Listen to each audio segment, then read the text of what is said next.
Income tax return file करत असताना बऱ्याचशा अशा चुका होतात.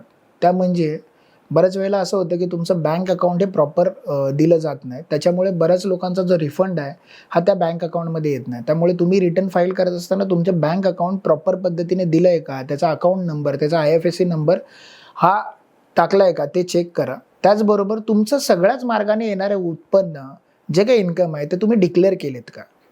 त्याचबरोबर तुमचे प्रत्येक डिडक्शन्स असतील, जर तुम्ही ओल्ड रिजिम ऑप्ट केला असेल, तर त्यामध्ये LIC असेल, मेडिक्लेम असेल, त्याचबरोबर एज्युकेशन लोन जे घेतात त्याचा इंटरेस्ट सर्टिफिकेट असेल, ह्या सगळ्याचं डिडक्शन तुम्ही प्रॉपर पद्धतीने चेक केलेत का? ह्या रिटर्न फाईल करत असताना बऱ्याचशा अशा गोष्टी आहेत, की ज्या तुम्ही डिटेल्समध्ये जर प्रॉपर पद्धतीने बघितलं, जसं 26 इयर्स किंवा AISमध्ये तुमचं सगळंचं सगळं इन्कम AIS प्रमाणे मॅच होतंय का? तर ह्या सगळ्या गोष्टी जर तुम्ही प्रॉपर पद्धतीने बघितल्या, तर तुम्ही इन्कम टॅक्सच्या नोटिसेसपासून वाचू शकता आणि रिटर्न फाईल प्रॉपर पद्धतीने फाईल करू शकता.